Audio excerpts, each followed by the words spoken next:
Welcome back to this Django tutorial series, and previously we have been able to look at the manual way of working with forms in Django. Anytime there's a need for you to get entries or valid value from your user, then you use your Django form.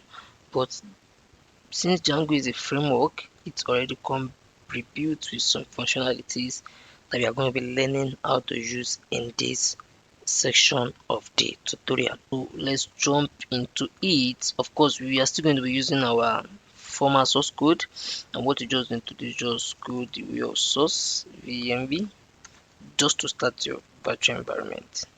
Activate. Okay, script should come before script. Activate script. Activate. Yes, so let's clean our interface and we start.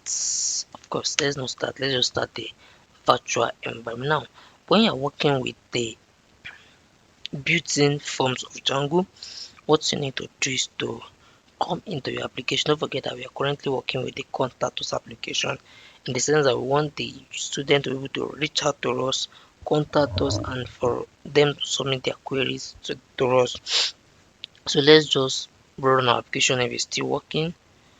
Manage.py to be sure that our last update was still working fine, just for confirmation's sake and to be on a safer side when we continue developing.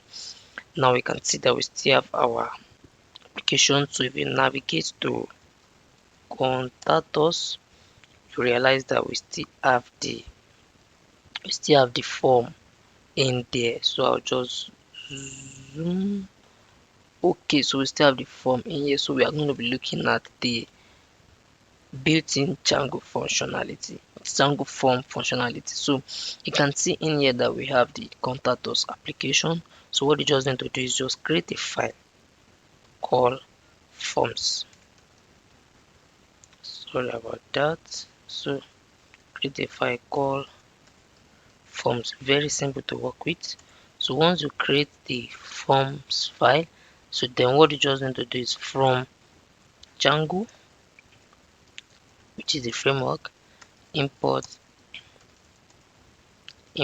forms, and you create a class and give the name of the form to it. So for our case, let's call it contact form, and we are going to be passing forms as a parameter.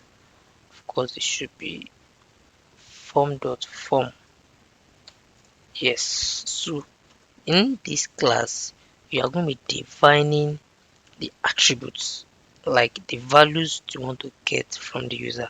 And don't forget that from our application we're actually dealing with first full name first. So then let's just go and follow the same trend. We see full underscore name, which will be equals to forms, which you have imported from Django forms. And from forms, just like you have your models, of course don't forget we have looked at models previously, where you can define the feed name, the feed uh, data type, and the likes. So if you look at student management, you see different types of models that we have looked at before. We have looked at the character feed, we have looked at text feed, we have looked at the character integer feed, email feed, and so on and so forth. So the same thing is what we are going to be applying here, but instead of us to have models dot data type, you are going to be having form dot the data type. So then you go to your forms and you do character fit, since your full name is going to be a character, and in here you can pass some attributes into it. So you can pass the label. Of course you will see it in action later. So let's just pass the label of our full name. Let's just give it a description of full name. Yes, and since it is a character feed, you should set the maximum length. It's always a good idea. Let's just set to the maximum length of 254. And we want the user to we want it to be required, just like your HTML. Very easy. So we want it to be required. So let's see this in action. We have defined the form feed, and the feed we are getting from the user is the full name. We have defined the full name that it is going to be taking characters, and we set the label to be full name, your full name, and the maximum length. And we want some validation of, we want it to be required. That means the user cannot submit without them filling in those details. So now that we have that, all you just need to do is, I want us to come to our views inside the same applications. Let me close this to that we have a cleaner interface. Yeah, our contact us application. For reference sake, I will just comment this out so that when I push the code to GitHub, you can be able to check it and read through. Okay, this is the manual way. I can just put a comment of manual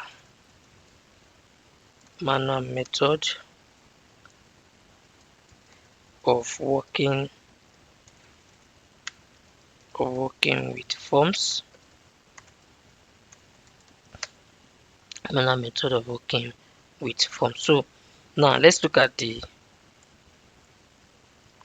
Django builds in form functionality.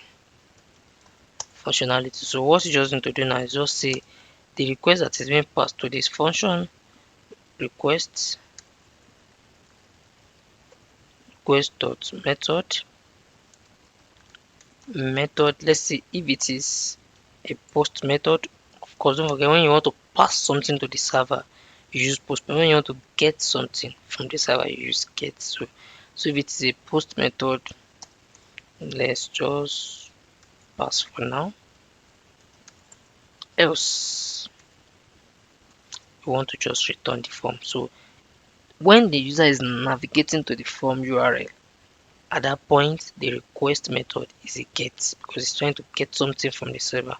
But at the time when the user enters the details of the form and submit, at that point it becomes post. So this will handle when the user submit the form, and this will handle when the user navigates to the form field. So at the navigation point, I just want to say form.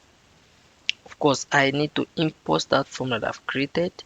So I will say, so to import the form that I've created, I will just say from the current directory. Anytime you see dots, it means the current directory. So I want to import forms from the current directory. I want to import my contact form that I have created. Don't forget, I created the contact form in here. So that is the same form I want to use here. So I've imported the contact form. Then I can now assign it. So I'll then go ahead and say form is equals to contact form, which is going to be a method 2. Now that we have defined the contact form, you can now return the render, just like we have been doing, and the render will take requests. And as the second parameter, we define the URL. So I'll just go ahead to copy the URL of this. So it's just what we have been doing. You can see that inside template we have folder contact us, and inside that folder contact us we have contact.html, we have sources.html. So what you just need to do now is to define the URL here, which will be inside contact us folder, and inside that we have the contact.html. So let's see how it goes for now, if the get will actually work. Now you can see that we have defined the form, we have set it to the view. Now let us go and work on it at the template level. So you need to come to the contact.html. So you need to come to the contact.html. Now that we have in here, instead of you to be defining label, the input, the button, once again, what I'll just do is I'll just comment this out. So that you can be able to reference it. So this is the manual method. So I'll come underneath it, say built-in. Of course, it's not automatic because you need to still do some things. Built-in Django function functionality. Now that I have that define, then I can go ahead to define my form again. Don't forget your CSRF token, cross-site request boundary token. Very important to prevent hackers from gaining access to your site. So now that we have this, instead of us to be writing label input like I've said the other time, all you just need to do is just define a curly braces 2, and in there just define form. Just define form, and if I save it now, oh, I can't wait to see the magic. It will still be working exactly the same. So, and anytime you set your form, you should always remember to set your button. Very, very important. And that button automatically acts as a default submit functionality. So if you come to these views, of course, we are rendering the page at the point when the user navigate to the page as a get request, but we are not passing this form that we define. That is the problem. So we go ahead and define it. So we say form, and this will be form. So if you save now, you should have it on your page. And now you can see that we have your full name, which is the label that we define, and we also have the input field.